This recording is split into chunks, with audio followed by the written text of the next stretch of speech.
actually going to say after the magic show. Sorry. Time appropriate greetings. This is not the best light, but the daughter wanted me in here tonight. We headed to the Harry Potter thing down in downtown St. Augustine, and were utterly disappointed. The line to get in was long, which is absolutely okay. I was paying day of. Lisa had paid earlier, so she had a quicker access if she wanted it. And then it was not really hard for us to find parking. We just parked at our regular game shop, which is right down the road. But getting in, they had a big Quidditch field, which no one was really playing Quidditch. It was kids playing on it, learning to play Quidditch. Evidently later in the afternoon they were going to have it. But when you've only got maybe a dozen and a half vendors,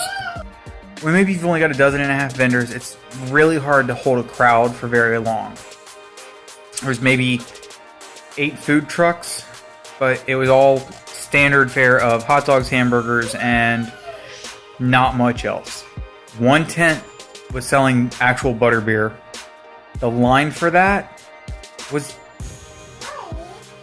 100 feet, maybe more. A couple hundred people in it, and moving slow. So you really had to want butterbeer. They probably sold out at some point in time in the hour after I left, just because of the number of people that were in that line.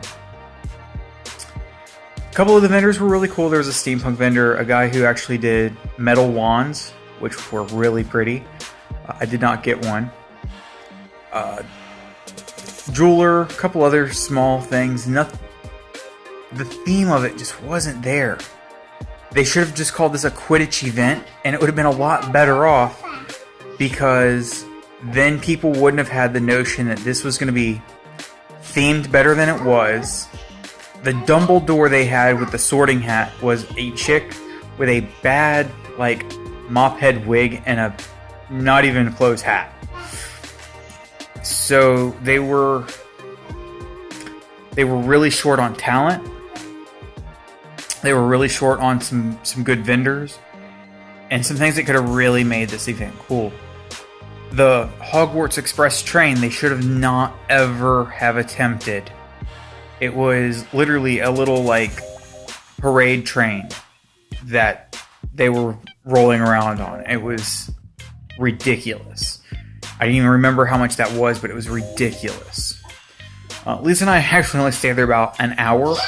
We were waiting on some of our other friends to show up, and when they saw the traffic and couldn't get in, they were like, "We're bouncing. We apologize."